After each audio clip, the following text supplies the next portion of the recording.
Dear students, today we are here with our English topic, that is chapter 6, My Childhood, part 2. See, in part 1 we have discussed about APJ Abdul Kalam, right? We all know that this is the autobiography of APJ Abdul Kalam, right? And in this biography, he has mentioned about his childhood memories, right? His childhood days, and one of the fond things which he was always remembered from his childhood. Okay, so let's move to another topic. See, lastly, we have discussed that how Abdul Kalam went to school, what is his family, who is his family, right, and how he earned his first wage. Okay, so let's see further now.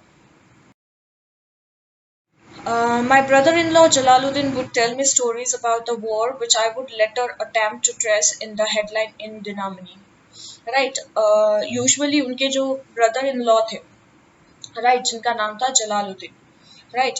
So brother in law उन्हें हमेशा एक stories बताते थे, और वो story क्या थी, war की जो स्टोरीज होती थी, रिलेटेड टू वॉर की जो कहानियां होती थी कि वॉर में ऐसा होता है ऐसा होता है, वो उन्हें बताते थे. पर फाइनली उन्होंने इसके बाद उसको कहाँ पढ़ा, दिनामणि नाम का एक न्यूज़पेपर था तमिल में, जो you can say in the picture, this is a Dinamani newspaper. वहाँ की हेडलाइंस में उन्होंने वॉर के बारे में पढ़ा. हमने फर्स्ट पार्ट में डिस्कस किया था कि सेकेंड वर्ल्ड वॉर उस वक्त हुआ था, right. Our area being isolated was completely unaffected by the war, क्योंकि उनका एरिया एक आइलैंड था, रामेश्वरम, राइट, और बहुत दूर था, बहुत ही एक आइसोलेटेड प्लेस थी, एक अकेली जगह थी ऐसी, तो वहां पे इतना इफेक्ट वॉर का नहीं दिखा. But soon India was force to join the allied forces and something like a state of emergency was declared. But उसके बाद इंडिया को भी अलाइड फोर्सेस को ज्वाइन करना पड़ा. सेकेंड वर्ल्ड वॉर में दो ग्रुप्स में वर्ल्ड डिवाइड हुआ था, एक एक्सिस फोर्स था और दूसरा था allied force.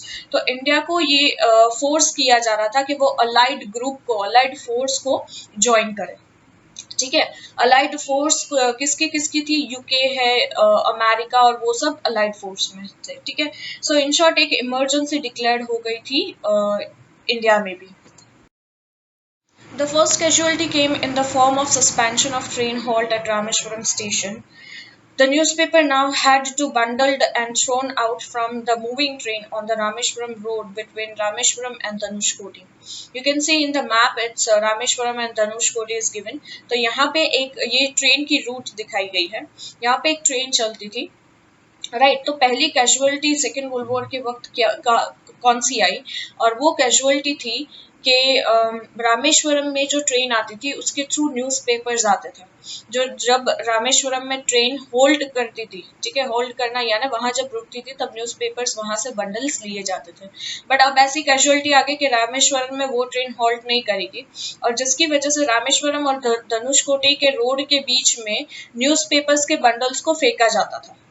That forced my cousin Samsudin, who distributed newspapers in Rameshwaram, to look for a helping hand to catch the bundle, and as if naturally I felt this look.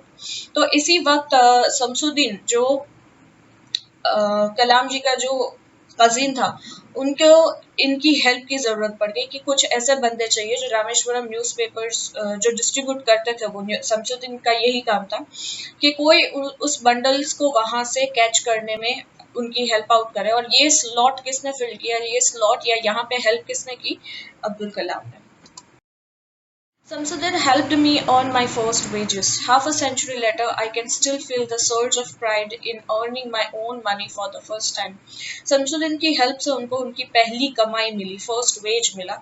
और even half a century later, यानी शायद half a century मतलब हम कह सकते हैं 50 साल के बाद भी उनको हमेशा, कलाम जी को हमेशा इस बात का एक प्राइड रहा कि उन्होंने अपनी मेहनत से पहली कमाई कमाई थी. ठीक है, every child is born with some inherited characteristics into a specific socio-economic and emotional environment and trained in certain ways by figures of authority. So Abdul Kalam जी क्या कहना चाहते हैं कि हर एक बच्चे में एक इनबिल्ट कैरेक्टरिस्टिक्स होती है, इनहेरिटेड. कुछ कैरेक्टरिस्टिक्स उनके माँ बाप से उन्हें मिलती हैं, कुछ स्पेसिफिक सोशो इकोनॉमिक और इमोशनल एनवायरनमेंट से मिलती है।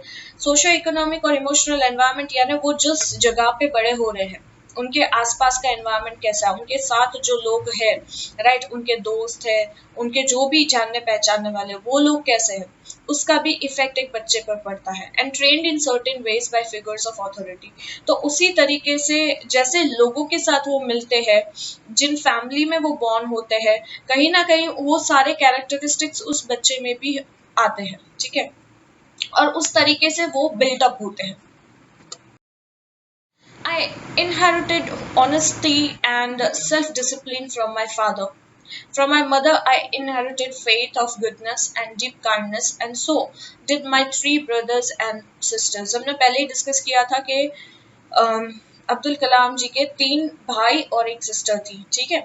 तो क्या कहा है, कलाम जी कहते हैं कि उनको रियासत में, राइट, यानी इनहेरिटेड यानी उनको उनके माँ बाप से क्या मिला, उनके फादर से उन्होंने ऑनेस्टी और सेल्फ डिसिप्लिन सीखी, ईमानदारी और खुद को कैसे डिसिप्लिन करना वो सीखा। उनके मदर से उन्होंने सीखा faith in goodness and deep kindness, ठीक है, कि हमेशा अच्छाई पे भरोसा रखना है और हमेशा अच्छा बनना है। यही सारी चीज उनके तीनों भाइयों में और बहन में भी आई। I had 3 close friends in my childhood, उनके 3 क्लोज फ्रेंड्स थे बचपन के, उनमें से उनका नाम था रामानंद शास्त्री, अरविंदन एंड शिव प्रकाशनन, ठीक है।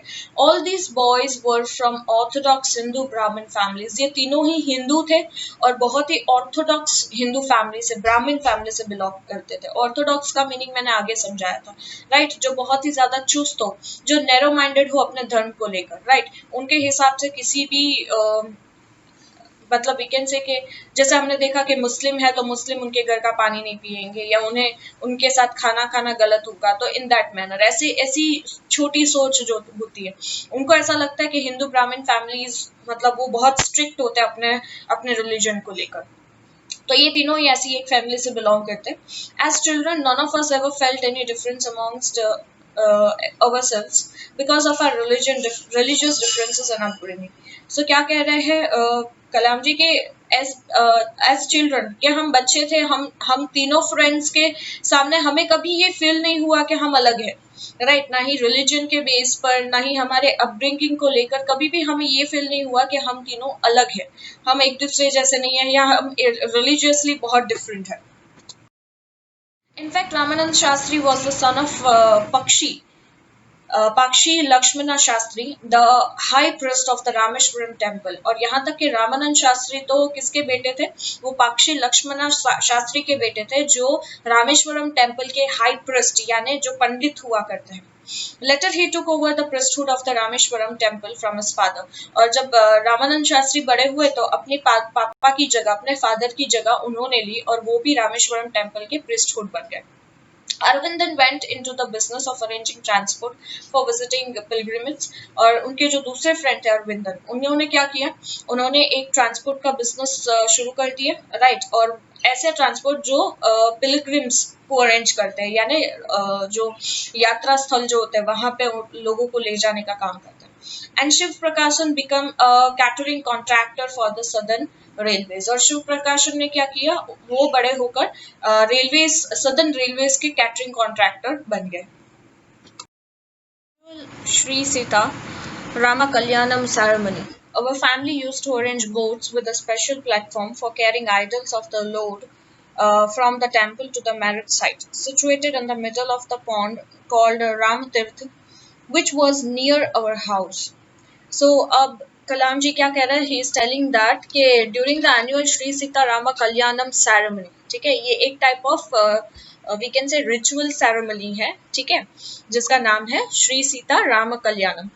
कल्याणम यूजुअली हम कहते हैं तमिल में कल्याणम का मतलब होता है मैरिज, ठीक है, तो यहाँ पे ऐसा कुछ है कि राम सीता की जो मैरिज सेरेमनी है ऐसा कुछ वो लोग अरेंज करते हैं, एक टाइप ऑफ फेस्टिव होता है उनका। सो यूजुअली ऐसा जब एनुअली ये जो फेस्टिवल सेरेमनी आता है तो उस वक्त अब्दुल कलाम की जो फैमिली है वो अरेंज करके देती है बोट्स, जो आप नीचे एक पिक्चर में देख रहे हो, ऐसे बोट्स को अरेंज करके देती है right, with a special platform, एक ऐसा प्लेटफॉर्म बनाते हैं जहाँ पे ये जो टेम्पल है या छोटा सा ये जो मूर्ति लेके जा रहे हैं उसे अच्छे से वहां बिठा सके, स्थापन कर सके, ठीक है।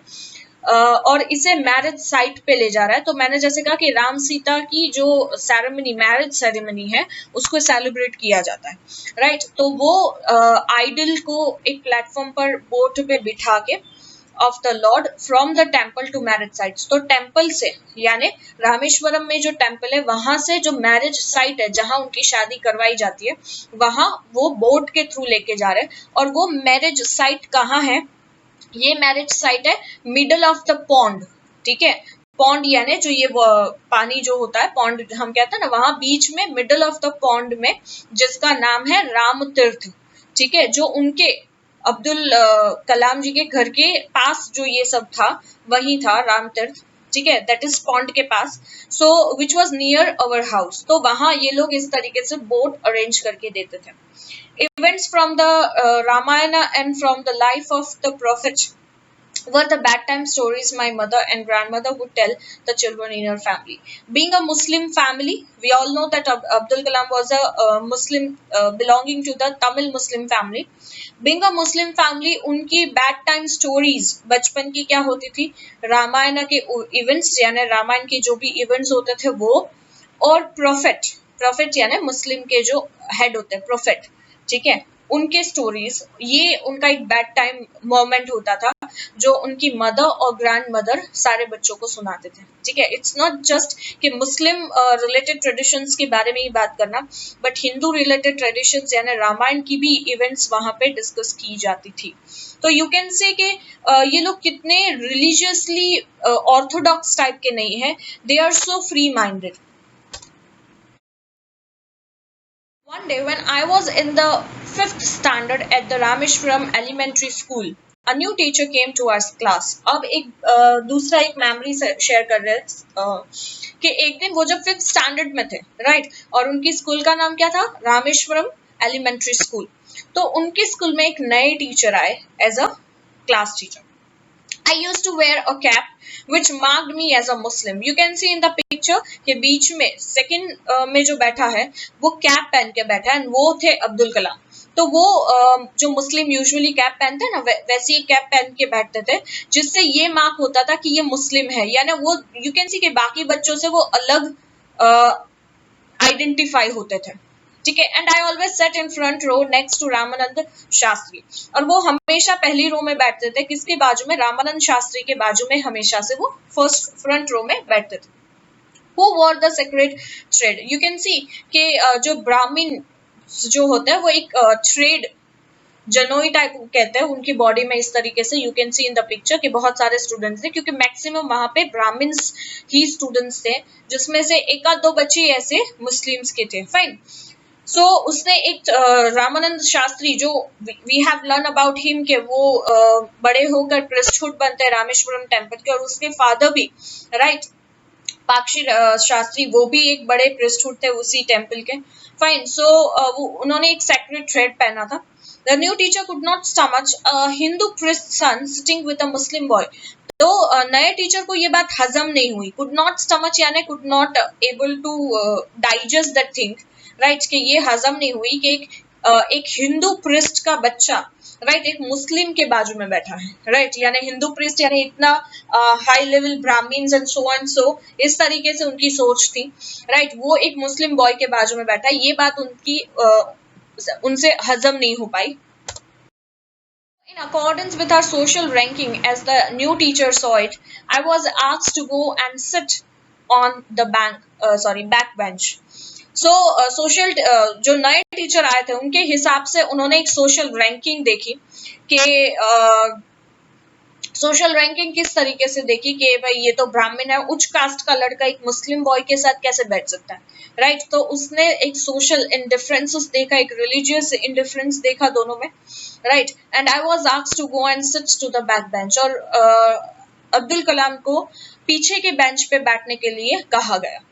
I felt very sad and so did Ramanand Shastri. दोनों ही बच्चे बहुत सैड फील करे, राइट, उनका friend Ramanand Shastri and he himself. He looked utterly downcast as I shifted to my seat in the last row. तो रामानंद शास्त्री बहुत ही ज्यादा डाउनकास्ट यानी वो सैड हो गए थे, राइट। जैसे ही वो पीछे के रो में बैठे वैसे ही Ramanand Shastri was quite sad, right, and वो उसे देखे जा रहे थे। The image of him weeping when I shifted to the last row left a lasting impression on me। तो ये जो एक इमेज पड़ी इसकी, राइट, रामानंद शास्त्री की, कि उसे पीछे नहीं भेजा गया, राइट, अब्दुल कलाम को पीछे भेजा गया, उन्हें रोना चाहिए था। इंस्टेड क्या हुआ कि रामानंद शास्त्री रोने जैसे हो गए बिकॉज उनके फ्रेंड को पीछे लास्ट रो पे भेजा गया, जिनको शायद रिलीजियस डिफरेंसेस का मतलब ही नहीं पता था, गेटिंग, जो इतने इनोसेंट थे कि अपने फ्रेंड को पीछे जाते देख रो पड़े। और ये जो इम्प्रेशन हुआ रामानंद शास्त्री का वो फॉरएवर उनके दिमाग में रहा, ठीक है। After school we went home and told our respective parents about the incidents. तो दोनों ही अपने अपने घर पे गए, राइट, और दोनों ने ही कि स्कूल में क्लास में आज क्या हुआ ये चीज दोनों ने अपने पेरेंट्स से शेयर की। Lakshmana Shastri summoned the teacher and in our presence told the teacher that he should not spread the poison of social inequality and communal intolerance in the minds of innocent children।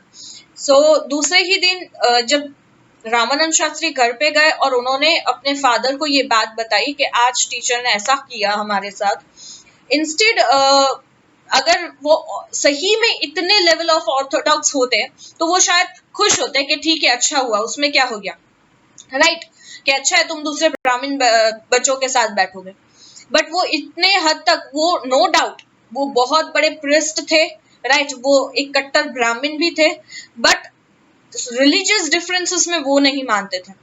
तो क्या किया उन्होंने, next day वो teacher के पास आए और बच्चों के सामने ही टीचर को डांटा और डांट के ये कहा कि उन्हें ऐसे पॉइजन, ऐसा जहर सोशल इनइक्वालिटी का और कम्युनल इनटॉलरेंस का बच्चों के माइंड में, जो इनोसेंट बच्चे हैं उनके माइंड में ये नहीं भरना चाहिए, गेटिंग, कि ये सारी चीजें बड़े जो कर रहे हैं वो बच्चों में नहीं आने चाहिए। क्योंकि अगर बच्चे इस बात को समझेंगे तो कल जब वो बड़े होंगे तो इस बात को समझ पाएंगे कि ये सोशल इनइक्वालिटी या कम्युनल इनटॉलरेंस जैसी कोई चीज नहीं होती है, राइट। जैसे मैंने पहले बोला कि आप जब क्लास में एक साथ बैठते हो आपको पता भी नहीं होगा कि आपके बाजू में जो बैठता है वो कौन सा, क्या जाति का है, क्या रिलीजन है उसका, क्या है, इससे कोई फर्क नहीं पड़ता।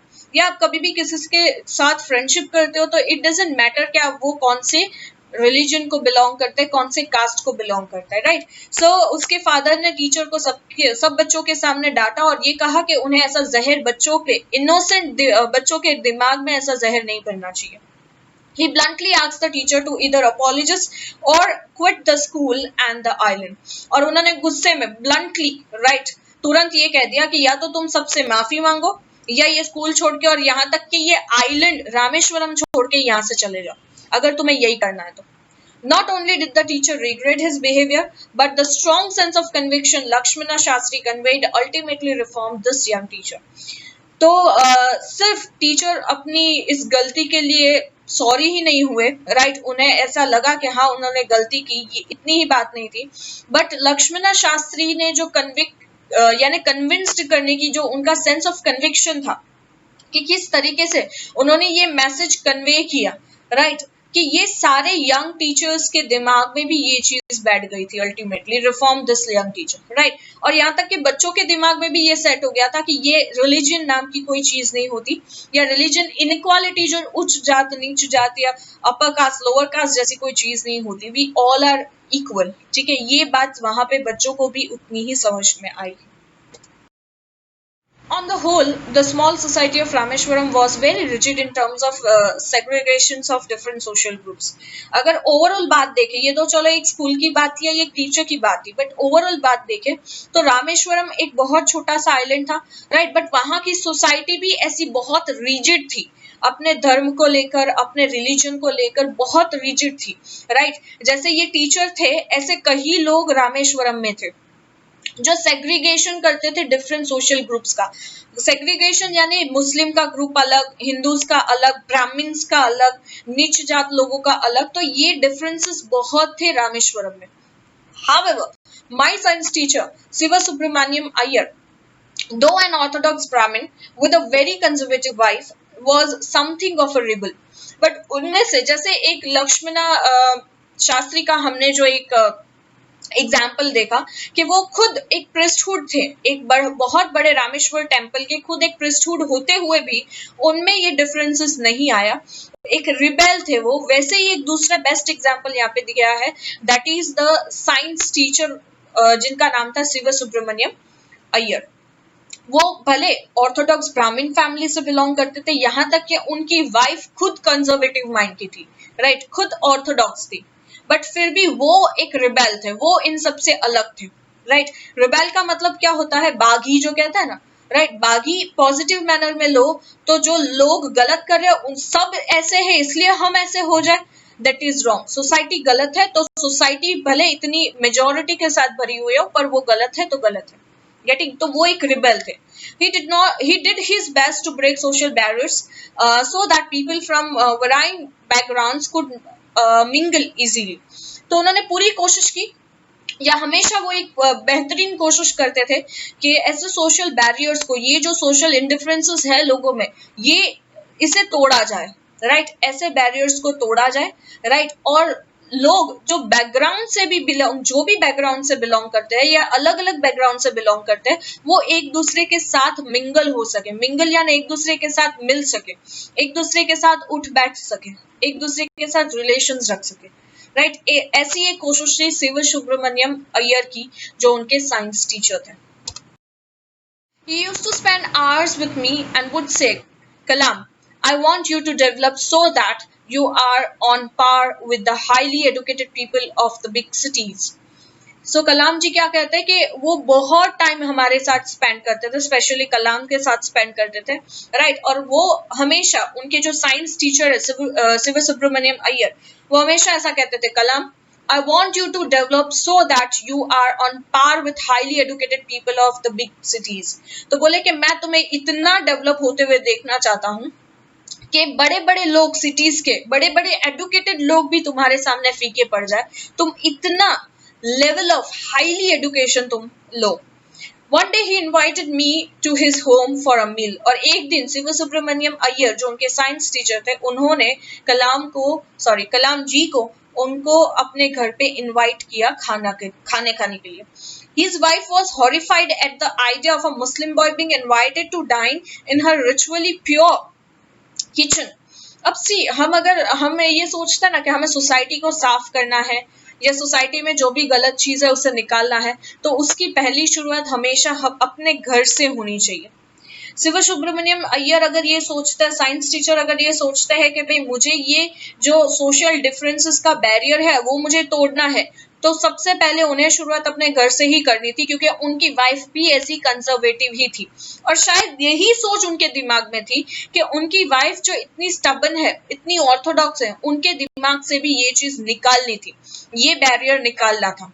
इसीलिए उन्होंने कलाम जी को घर पे इन्वाइट किया फॉर अ मील, राइट। और ये आइडिया सुनने के बाद उनकी वाइफ बहुत ही गुस्सा हो गई थी, हॉरिफाइड थी, राइट, कि एक मुस्लिम बॉय को, राइट, वो मेरे घर में इनवाइट कर रहे हैं, जो रिचुअली प्योर हाउस है। रिचुअली प्योर हाउस यानी kept protected from all outside influences for the observances of religion, right. यानी वो मेरे किचन में इनवाइट करेंगे, क्योंकि यूजुअली पहले के जमाने में लोग किचन में ही खाना खाते थे। तो वो उनकी वाइफ बहुत ही गुस्सा थी कि एक मुस्लिम बॉय मेरे प्योर किचन में कैसे पैर रखेगा, राइट, जो शायद नॉनवेज खाता होगा, राइट, जो हमारे धर्म को नहीं समझता, ऐसा लड़का मेरे किचन में पैर नहीं रख सकता, राइट। तो वो इस आइडिया को लेकर नाखुश थे। She refused to serve me in her kitchen। और यहाँ तक कि अब्दुल कलाम जी के सामने उन्होंने मना कर दिया कि मैं किचन में इसे खाना नहीं दूंगी। She was so blunt, okay, yeah, we can say she was so orthodox in this। Shiva Subramanian was not perturbed nor did he get angry with his wife। तो शिव सुब्रमण्यम ना ही उनकी उस बात से, we can say, वो ना ही shocked थे, क्योंकि पूरा रामेश्वरम ऐसे लोगों से कहीं ना कहीं भरा हुआ था, getting. So he was not perturbed यानी कोई भी एंजाइटी नहीं, कुछ भी कंसर्न नहीं, राइट। उन्हें कोई फर्क ही नहीं पड़ा उनसे, उनकी वाइफ ने क्या कहा क्या नहीं, कोई फर्क नहीं पड़ा, ना ही वो अपनी वाइफ पर गुस्सा हुए, बट इंस्टेड उन्होंने क्या किया, क्योंकि सी जब आप किसी चीज को गुस्से से करते हो ना, वो चीज कभी सक्सेसफुल नहीं जाती। गेटिंग, तो वो बिल्कुल गुस्सा नहीं हुए, बिल्कुल नाराज नहीं हुए, उन्होंने उनको कंसर्न ही नहीं किया, उन पर ध्यान ही नहीं दिया, बट इंस्टेड उन्होंने क्या किया कि कलाम को अपने हाथ से, right, served me with his own hand, खुद अपने हाथ से उन्हें खिलाया, उन्हें सर्व किया, and set down beside me, और उनके बाजू में वो खाना खाने बैठे। His wife watched us from behind the kitchen door, और उनकी वाइफ उस वक्त कुछ नहीं बोल पाई, बट वो किचन डोर के पास से वो दोनों को देख रही थी। I wondered whether she had observed any difference in the way I ate rice, drank water, or cleaned the floor after the meal.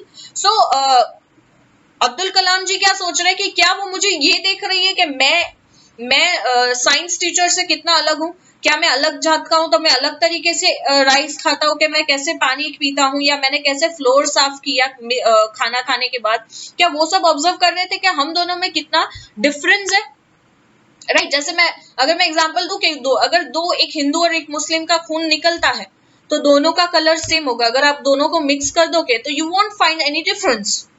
Getting, तो ये जो फितूर है रिलीजियस इंडिफरेंस का, वो लोगों के दिमाग में है, ठीक है, ये डिफरेंसेस का लोगों के दिमाग में है।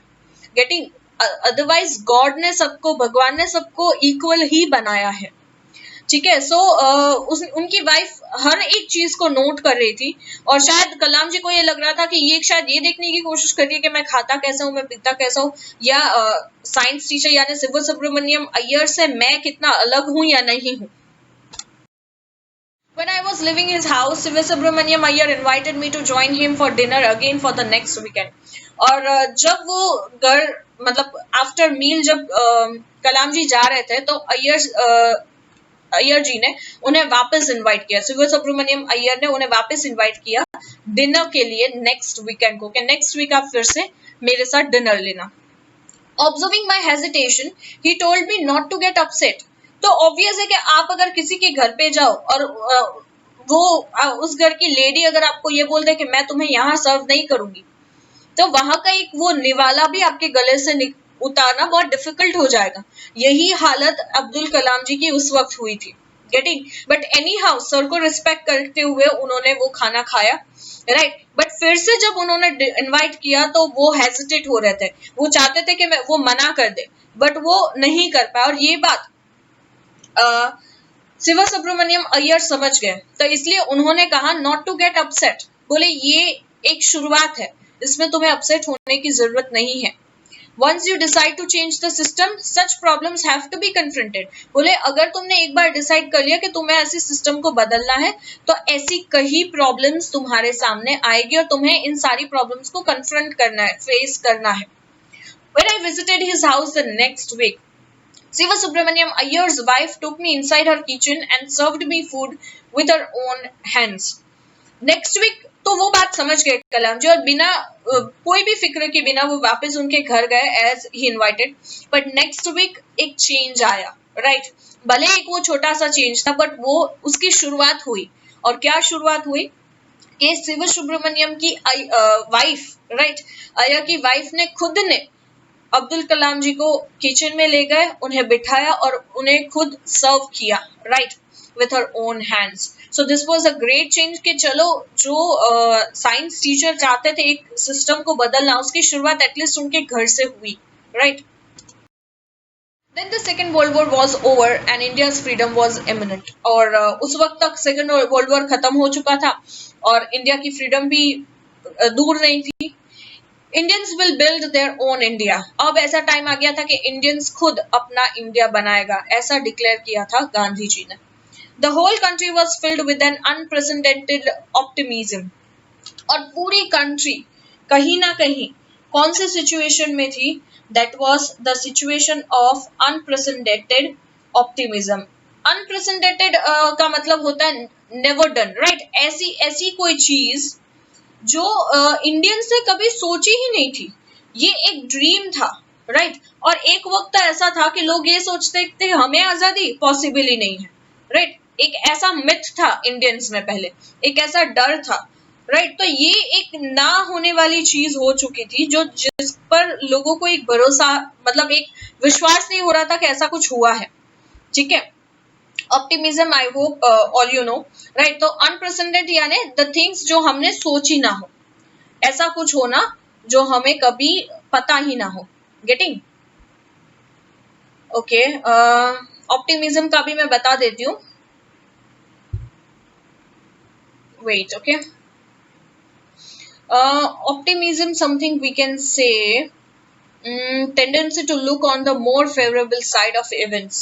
ठीक है, कि हमें एक पॉजिटिव एटीट्यूड लेना। दो वर्ड्स होते हैं, एक होता है ऑप्टिमिज्म। ठीक है, so we can say we should look forward to something positive.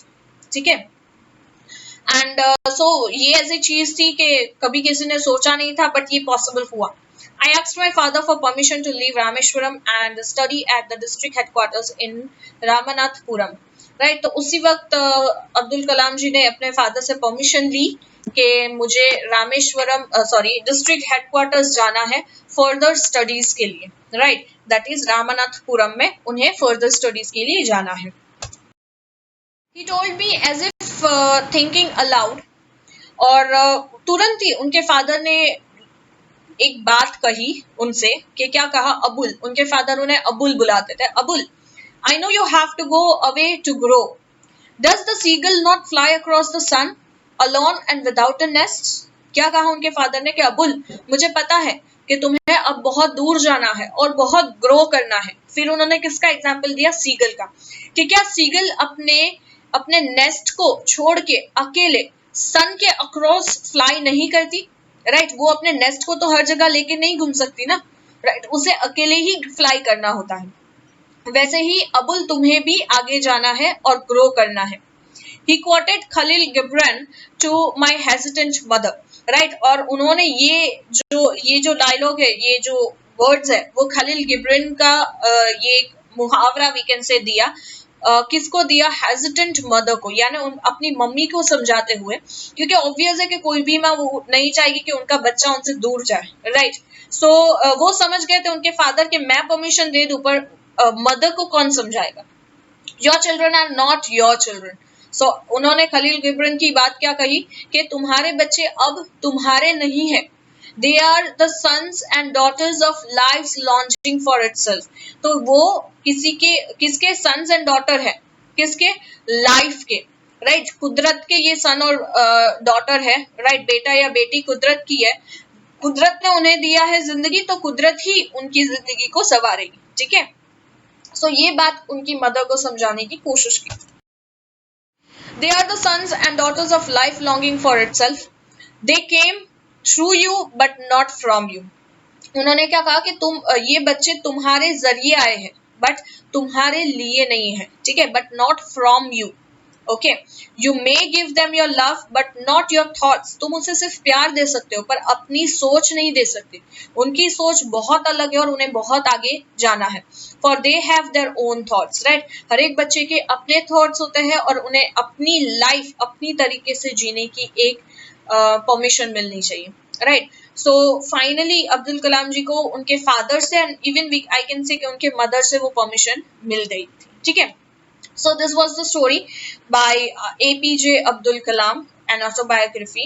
ये Wings of Fires का एक extract हमने देखा। ठीक है, and I hope कि आप इनसे बहुत inspired हुए होंगे। right, and he was the greatest ever personality I have seen, and hope आप भी कहीं ना कहीं उन्हें अपना idol बनाओ और उन्हें follow करो। right, उनकी सोच को follow कीजिए। ठीक है, enjoy the story very well, and bye bye, take care all of you।